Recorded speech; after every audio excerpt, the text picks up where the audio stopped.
बिस्मिल्लाहिर्रहमानिर्रहीम। आज तक के मोअज़्ज़ज़ नाज़रीन अस्सलाम वालेकुम।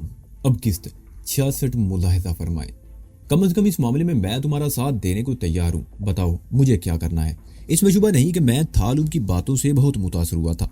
रंगोली मुझे बता चुकी थी कि उसके बाप ने अपने इलाके में पोस्त की काश्त को ममनू करार दिया था। अब इस इलाके में कोई भी शख्स पोस्त की काश्त नहीं करता था।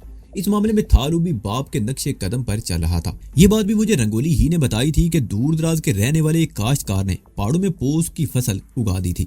उसका ख्याल था कि थालूब तक ये खबर नहीं पहुंच सकेगी। चियांगराय में थालूब को किसी ने पोस्त की काश्त के बारे में इतला दे दी।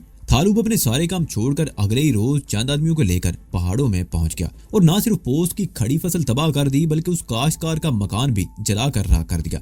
उस काश्तकार को दी जाने वाली सजा की ये खबर पूरे इलाके में फैल गई और फिर किसी काश्तकार में पोस्त काश्त करने की हिम्मत नहीं हुई थी। फिलहाल तो तुम्हें कुछ नहीं करना, मैंने थालूब की तरफ देखते हुए कहा। उस गिरोह का एक आदमी चीफांग जो नवीता के कत्ल में मुलव्वस है, यहाँ से फरार होकर चियांग साइन पहुंच गया है। उसके बाकी साथी भी 3-4 रोज बाद उसी तरफ जाने वाले हैं। मैं उन लोगों के जाने से पहले खुद वहां जाकर चीफांग को तलाश करना चाहता हूँ। मुझे इस वक्त तुम्हारी नहीं बल्कि तुम्हारे किसी आदमी की जरूरत पड़ेगी जो उस इलाके में मेरी रहनुमाई कर सके और चीफांग को तलाश करने में मेरी मदद कर सके। जितने आदमी चाहो तुम्हें मिल सकते हैं। वैसे चियांग साइन जैसे इलाके में किसी अजनबी को तलाश करना ज्यादा मुश्किल नहीं होगा। तुम कब जाना चाहते हो? थालूब ने पूछा। कल किसी भी वक्त, मैंने कहा। कल सुबह 9 बजे मेरा एक आदमी गाड़ी लेकर रंगोली के दरवाजे पर पहुंच जाएगा। तुम लोग तैयार रहना, थालूब ने कहा। क्या वो आदमी भरोसे का होगा? मेरा मतलब है हम कबाइली लोग हैं। धोखा फरेब और मकारी हमारी सरशत में शामिल नहीं। यूं तो कबीले का हर शख्स सरदार के हुक्म पर जान देने को भी फख्र समझता है, लेकिन जो शख्स तुम्हारे साथ जाएगा मेरा खास आदमी है। तुम उस पर मुकम्मल भरोसा कर सकते हो और उसे जो काम चाहो ले सकते हो। वो चूं चरा नहीं करेगा। ठीक है, मैं कल सुबह 9 बजे तैयार मिलूंगा, मैंने जवाब दिया। उसके बाद मौजू बदल गया।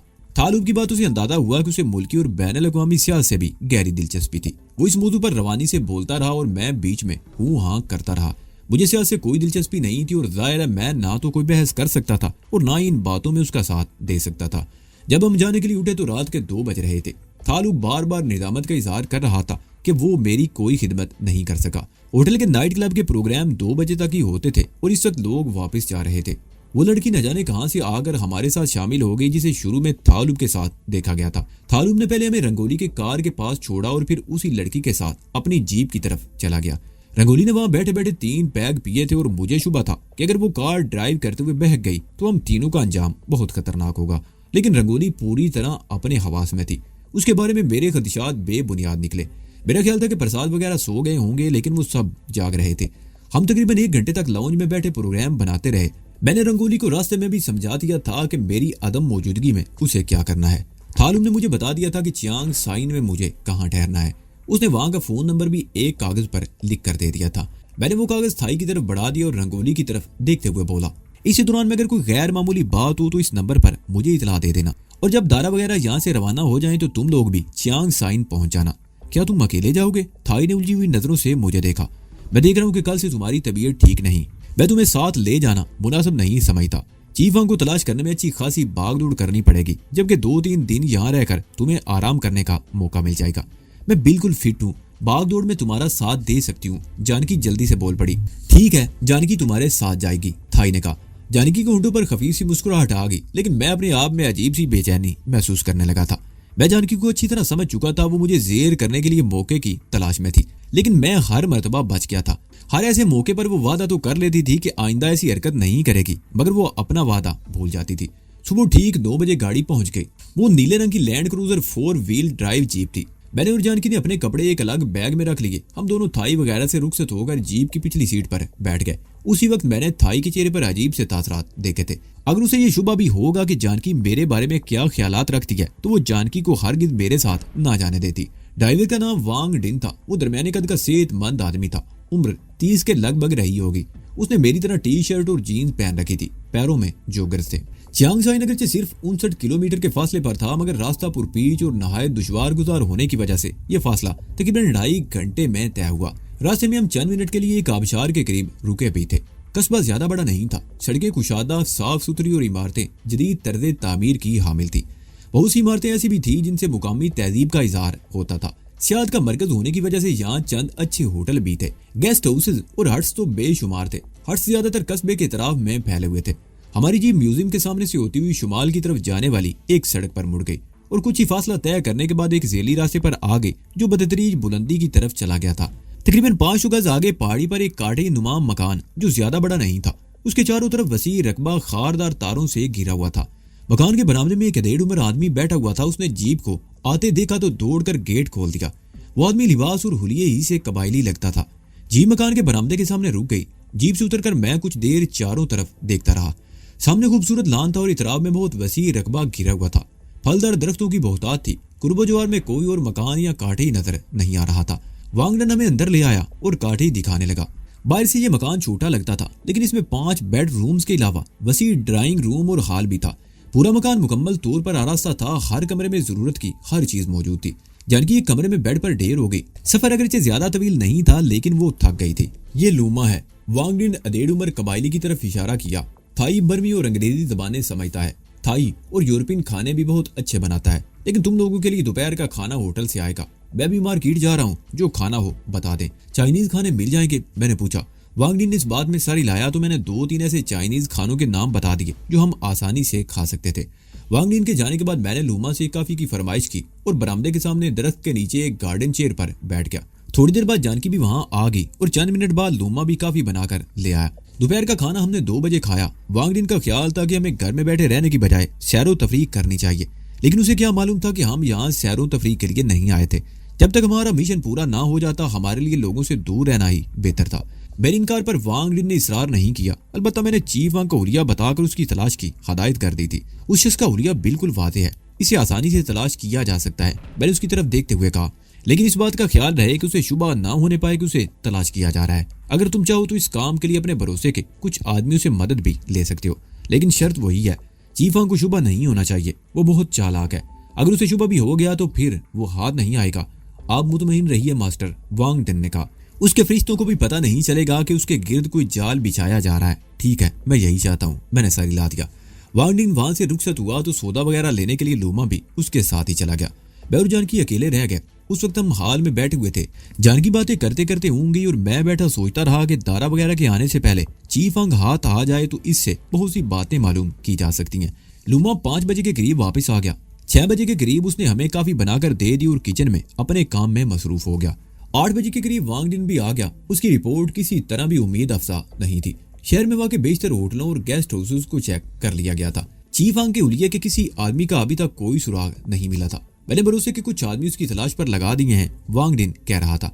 कल सुबह सवेरे ही शहर के नवाई इलाकों में वाक़ गेस्ट हाउसेस और हट्स में उसकी तलाश शुरू कर दी जाएगी। मुझे यकीन है कि कल शाम तक उसके बारे में कुछ न कुछ पता चल जाएगा।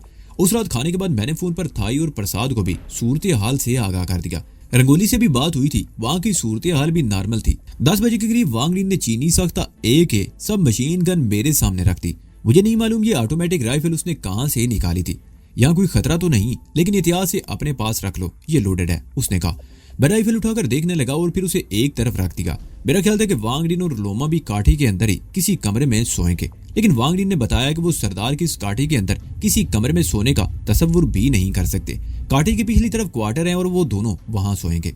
अगर रात को कोई मसला हो तो ये बटन दबा दीजिए। लूमा ने किचन के दरवाजे के करीब दीवार पर लगे हुए एक बटन की तरफ इशारा किया। बेल मेरे क्वार्टर में है, बेल बजते ही मैं हाजिर हो जाऊंगा। वो दोनों काठी से बाहर चले गए। मैंने उठकर दरवाजे अंदर से लॉक कर दिए और मुख्तलिफ कमरों में झांकने लगा। मेरा ख्याल था कि मैं और जानकी अलग अलग कमरों में सोएंगे, मगर जानकी इसके लिए तैयार ना थी। मैं इस सुनसान काठी में अलग कमरे में नहीं सो सकती, मुझे डर लगता है, जानकी ने कहा। तुम बेड पर सो जाओ, मैं इस कोच पर लेट जाता हूँ, मैंने कहा। वो जानकी के जवाब का इंतजार किए बगैर कोच पर लेट गया। मेरे हिसाब से वो रात खैरियत से गुजर गई। रात को चूंकि जल्दी सो गए थे, इसलिए सुबह आंख भी जल्दी खुल गई। जानकी मुझसे पहले जाग चुकी थी, वो कमरे में नहीं थे। मैं भरपूर नींद सोया था और अपने आप को बहुत हल्का फुल्का और फ्रेश महसूस कर रहा था। ठंडे पानी के गुस्ल से ज़हन पर तारी नींद का थोड़ा बहुत खुमार भी जाता रहा। जब मैं कमरे से निकला तो 8:30 बज रहे थे। जानकी बरामदे में कुर्सी पर बैठी हुई थी। मैं भी वहीं आ गया और उसके सामने कुर्सी घसीट कर बैठ गया। आसमान पर हल्के बादल छाए हुए थे और बड़ी खुशगवार ठंडी हवा चल रही थी। अभी मुझे वहां बैठे हुए चंद मिनट ही हुए थे कि लूमा ने किचन की तरफ से बरामद होकर चाय का एक कप मेरे हाथों में थमा दिया। चाय पी लो, फिर मैं नाश्ता तैयार करती हूँ, जानकी मेरी तरफ देखते हुए बोली। नाश्ता तुम तैयार करोगी? मेरे लहजे में हैरत थी। हाँ, आज मैं नाश्ता बनाऊंगी, खाओगे तो उंगलियां चाटते रह जाओगे। मैंने जरूरत की चीजें सुबह सवेरे ही मंगवा ली थी, जानकी ने मुस्कुराते हुए कहा। वांगडिन कहाँ है? मैंने पूछा। मुझे वो जीप भी नजर नहीं आ रही जो रात को बरामदे में खड़ी थी। वो तो मेरा ख्याल है सुबह 6 बजे ही चला गया चीफ वांग को तलाश करने, जानकी ने कहा। वैसे ये कबायली लोग भी बड़े अजीब होते हैं, जिस काम का बेड़ा उठा लेते हैं उसे किए बगैर चैन से नहीं बैठते। जब तक चीफ वांग का पता नहीं चल जाएगा वांग डिन उस वक्त तक ना खुद चैन से बैठेगा ना दूसरों को बैठने देगा। मैंने कप खाली करके सामने पड़ी हुई छोटी मेज पर रख दिया। जानकी कप उठाकर अंदर चली गई। मैं सोच रहा था कि मैं भी किचन में जाकर देखूं वो क्या कर रही है, लेकिन फिर इरादा बदल दिया। मैं उससे दूर ही रहना चाहता था। थोड़ी देर बाद किचन की तरफ से इश्तिया अंगेज खुशबू आने लगी, जैसे कुछ तला जा रहा हो। उसके तकरीबन आधे घंटे बाद लूमा मुझे अंदर बुलाकर ले गया। मेज पर नाश्ता लगा हुआ था, पूरियां, आलू की भुजियां और चने। ये सब कुछ देखकर मेरी भूख एकदम चमक उठी। जानकी पहले भी खाना बनाती रही थी, इसके हाथ में बहुत जायका था, लेकिन आज का नाश्ता तो बहुत ही लजीज था। मुझे याद आ गया कि सिंगापुर में छुट्टी वाले रोज डैडी भी बाजार से ये नाश्ता लाया करते थे। वहां हमारे घर से कुछ ही दूर फासले पर एक पाकिस्तानी मिठाई की दुकान थी। सुबह के वक्त वो हलवा पूरी बनाया करता था। उसके ग्राहक बहुत दूर दूर से आया करते थे। बचपन की बहुत सी यादें आने लगी। मैं जैसे मादी में खो गया। जानकी ने मेरे चेहरे के सामने हाथ हिलाया। कहाँ खो गए? नाश्ता पसंद नहीं आया क्या? ओह, मैं चौंक गया। कुछ नहीं, कुछ पुरानी बातें याद आ गई थी। वैसे ये नाश्ता बहुत मजेदार है। बहुत अरसे बाद ऐसी चीजें खा रहा हूँ। नाश्ते के बाद भी हम देर तक वहीं बैठे बातें करते रहे और फिर उठकर बाहर आ गए। आसमान पर बादल कुछ और गहरे हो गए। हवा में भी किसी कदर तेजी आ गई। मैं काठी के ऊपर से घूमता हुआ पिछली तरफ चला गया। कई एकड़ रकबा खारदार तारों में घिरा हुआ था, जिसमें फलदार दरख्त लगे हुए थे। जानकी भी मेरे पीछे ही चली आई। दरख्तों से जरा हटकर 2-3 फुट ऊंचे लातादाद पौधे लगे हुए थे, जिन पर सुर्ख रंग के फल लगे हुए थे। दूर से वो मिर्चों के पौधे लग रहे थे, लेकिन करीब पहुंचकर पता चला कि वो स्ट्रॉबेरी के पौधे थे जो फल से लदे हुए थे। जानकी स्ट्रॉबेरी तोड़कर खाने लगी। हम दूर तक निकल आए। अचानक ही बूंदाबांदी शुरू हो गई। मैं वापस जाना चाहता था, लेकिन जानकी शरारत के मूड में थी। बूंदाबांदी ने अचानक ही तेज बारिश की सूरत इख्तियार कर ली। मैं गुंजान दरख्तों के नीचे खड़ा था, जबकि वो खुली जगह। वो खड़ी बारिश में भीगती रही। उसने भी जीन्स के ऊपर टी-शर्ट पहन रखी थी, जो बारिश में भीग कर उसके जिस्म से चिपक गई थी। जानकी उंटों पर शोक मुस्कुराहट सजाए मेरी तरफ बढ़ी तो मैं कांटे की तरफ भाग खड़ा हुआ। उसने भी कह के लगाते हुए मेरे पीछे दौड़ लगा दी। मैंने काठी के बरामदे में पहुंचकर ही दम लिया। तेज बारिश में मेरे कपड़े भी भीग गए थे और जानकी के लिबास से तो पानी नुचड़ रहा था। वो बरामदे के सामने लान में खड़ी बारिश के मजे लेती रही और मुझे तरगीब देती रही। बारिश जिस तरह अचानक शुरू हुई थी, तकरीबन आधे घंटे बाद उसी तरह अचानक ही खत्म हो गई। पहाड़ी इलाकों में कुछ ऐसा ही होता है। बारिश बंद होने के बाद कुछ देर तक आसमान पर गर्द चमक होती रहती है, फिर बादल छट जाते हैं और तेज धूप चमकने लगती है। मजीद आधे घंटे बाद आसमान इस तरह साफ हो गया जैसे वहां कभी बादलों का वजूद ही ना रहा हो। ठंडी हवा चल रही है। कपड़े बदल लो, अगर सर्दी लग गई तो बीमार पड़ जाओगी, मैंने जानकी की तरफ देखते हुए कहा। अगर बीमार पड़ गई तो क्या तुम मेरी तीमारदारी नहीं करोगे? जानकी मुस्कुराई। बहुत शौक है तुम्हें बीमार पड़ने का, मैंने उसे घूरा। सिर्फ तुम्हारी तीमारदारी की खातर। वो ढिठाई से मुस्कुराई। बातें बनाने की बजाय अंदर जाकर कपड़े बदल लो, मैंने कहा। जानकी चंद लम्हे मेरी तरफ देखती रही, फिर गहरी सांस लेकर अंदर चली गई। मैं बरामदे ही में बैठा रहा। पूरा दिन इसी तरह गुजर गया। वांग डिन ना तो खुद वापस आया और ना ही उसका कोई आदमी वापस आया। चांगदा से रंगोली या थाई की तरफ से भी कोई इतला नहीं मिली थी। शाम का अंधेरा फैल गया। हमारे ये काठी खासी बुलंदी पर वाक़े था। वहां से शहर के बाद इलाकों की रोशनियां नजर आ रही थी। ये छोटा सा शहर सरहद के करीब वाक़े था। आमतौर पर दूर दराज के इलाकों में ज्यादा तवज्जो नहीं दी जाती, लेकिन सियाहत का मरकज होने की वजह से यहाँ भी वो तमाम सहूलतें मौजूद थी जो किसी बड़े तरक्की याफ्ता शहर में हो सकती हैं। शहर की कई इमारतों में बड़े बड़े रंग बिरंगे न्यून साइन जगमगा रहे थे। मैं इस वक्त जानकी के साथ बरामदे में बैठा हुआ था। वांग डिन की दी हुई ऑटोमेटिक राइफल भी मेरे करीब ही पड़ी हुई थी। दो रोशनियां काठी की तरफ आते देखकर मैंने राइफल उठाकर गोद में रख ली। वो किसी गाड़ी की हेडलाइट्स थी। वांग डिन की जीप भी हो सकती थी, लेकिन मैं एहतियात का दामन हाथ से नहीं छोड़ना चाहता था। और फिर चंद सेकंड बाद ही फजा हारन की आवाज से गूंज उठी। लुमा काठी से निकलकर गेट की तरफ दौड़ गया। वो वांग डिन था। उसका चेहरा सुता हुआ था। साफ लग रहा था कि उसका पूरा दिन भाग दौड़ में गुजरा है। हमने तुम्हारे शिकार को तलाश कर लिया मास्टर, उसने मेरे करीब आते कहा। तुम्हारे बताए हुए हुलिये से उस शख्स को शिनाख्त करना ज्यादा दुश्वार साबित नहीं हुआ, और फिर उसके साथ फांगपुर की मौजूदगी से भी उसकी तस्दीक हो गई। तुम्हारा मतलूबा आदमी वही है। गुड। मैं उछल पड़ा। क्या तुम फांगपुर को जानते हो? उसे कौन नहीं जानता, वांग डिन ने जवाब दिया। वो सीन फोंग का आदमी है और सीन फोंग जनरल खोराट का दस्ते रास्त समझा जाता है। थाईलैंड में गोल्डन ट्राई एंगल के मामलात सीन फोंग ही डील करता है। लेकिन सुना है कि वो तो गोल्डन ट्राई एंगल ही में रहता है। मैंने कहा, यह दुरुस्त है। वांग डिन ने इस बात में सारी लाया। लेकिन कोई अहम मामला हो तो वो खुद भी इधर आ जाता है। आमतौर पर फांगपुन जैसे लोग ही मामलात निपटाते हैं। बहरहाल वो लोग कहाँ हैं? मेरा मतलब है चीफ फांग और फांगपुन। मैंने सवालिया निगाहों से उसे देखा। मेन रोड की दूसरी तरफ तकरीबन 3 किलोमीटर के फासले पर एक हट में वांग डिन ने जवाब दिया। मेरे आदमी चारों तरफ उसे तलाश करते फिर रहे थे। तकरीबन 5 बजे के करीब मेरे एक आदमी ने फांग फुन को उस तरफ जाते देखा तो न जाने उसे क्यों शुबा हो गया। उसने फांग फुन का ताकुब शुरू कर दिया और दरख्तों में गिरे हुए उस हट तक पहुंच गया जहां उसने फांग को देख लिया। मेरा आदमी तकरीबन 1 घंटे तक दरख्तों में छुपा उनकी नकलो हरकत का जायजा लेता रहा। उन दोनों के अलावा वहां गनमैन भी एक था। मुझे तकरीबन आधा घंटा पहले इतला मिली थी और वो आदमी अब भी दूर से उस हट की निगरानी कर रहा है। क्या हम वहां जा सकते हैं? मैंने सवालिया निगाहों से उसे देखा। तुम्हारा मतलब है इस वक्त? वांग डिन ने कहा। फिर चंद लम्हों की खामोशी के बाद बोला, इस वक्त जाना मुनासिब नहीं। शाम का इब्तदाई हिस्सा है, वो लोग होशियार होंगे। अगर तुम रेड करना चाहते हो तो उसके लिए आधी रात के बाद का वक्त मुनासिब रहेगा। वांग डिन की बात माकूल थी, इसलिए मैंने इंतजार करना ही मुनासिब समझा। 8:30 बजे के करीब हमने खाना खाया। उसके तकरीबन 10 मिनट बाद टेलीफोन की घंटी बजी। कॉल वांग डिन ही ने रिसीव की। वो तकरीबन 5 मिनट तक कबाली जबान में बात करता रहा, जिसका एक लफ्ज भी मेरे पल्ले नहीं पड़ा था। उसने रिसीवर रख दी और मेरी तरफ देखने लगा। उसके होंठों पर बड़ी मानी खेज मुस्कुराहट थी। कोई खास बात? मैंने सवालिया निगाहों से उसे देखा। मैंने उसी आदमी का फोन था जो हट की निगरानी कर रहा है, वांग डिन ने कहा। उसने कनक से जानकी की तरफ देखा, फिर कदरे धीमे लहजे में बोला, आधा घंटा पहले शहर में एक छोटे से होटल का मालिक 3 औरतों को लेकर वहां पहुंचा है। इसका मतलब है कि उन्होंने पहले ही से रात का कोई प्रोग्राम बना रखा था। गुड, मेरे मुंह से बेइख्तियार निकला। इससे हमारे काम में आसानी हो जाएगी। वो गफलत में होंगे और हम उन्हें समझने का मौका नहीं देंगे। और मेरा ख्याल है कि आधी रात का इंतजार करने की बजाय हमें 1-1.5 घंटे में रवाना हो जाना चाहिए। इस वक्त महफिल उरूज पर होगी और रंग में भंग डालने का ये बेहतरीन मौका होगा। अब मैं तुमसे इख्तलाफ नहीं करूंगा। हम 10 बजे यहाँ से निकलेंगे, वांग डिन ने कहा। मेरे एक आदमी पहले ही वहां मौजूद है। मैं फोन करके 3-4 और आदमी तैयार कर लेता हूँ। इतने आदमियों की जरूरत नहीं, एक वहां मौजूद है, एक और बुला लो। 2 हम हैं, मेरा ख्याल है हम 4 काफी होंगे। मैंने कहा, जैसे तुम्हारी मर्जी मास्टर, मगर फांग फुन बहुत खतरनाक आदमी है। परवाह मत करो कि कौन कितना खतरनाक है। ज्यादा आदमियों को ले जाना मुनासिब नहीं। बहरहाल हम 10 बजे यहाँ से रवाना हो जाएंगे। ठीक है मास्टर, वांग डिन ने इस बात में सारी लाया। मैं अपने कमरे में आया तो जानकी भी मेरे पीछे चली आई। वो भी मेरे साथ जाना चाहती थी, लेकिन मैंने सख्ती से मना कर दिया। मैंने बाथरूम में जाकर कपड़े तब्दील किए और अपना खंजर भी पिंडली से बांध लिया। जब मैं हाल में आया तो वांग डिन वहां मौजूद नहीं था। वो बरामदे में बैठा खाना खा रहा था। और फिर ठीक 10 बजे हम वहां से रवाना हो गए। गाड़ी में बैठे हुए वांग डिन ने एक भरा हुआ पिस्तौल मेरे हाथ में थमा दिया, जिसे मैंने जीन्स की जेब में रख लिया। जीप काटी की हुजूर से सड़क पर आ गई और थोड़ा ही फासला तय करने के बाद एक इमारत के सामने रुक गई।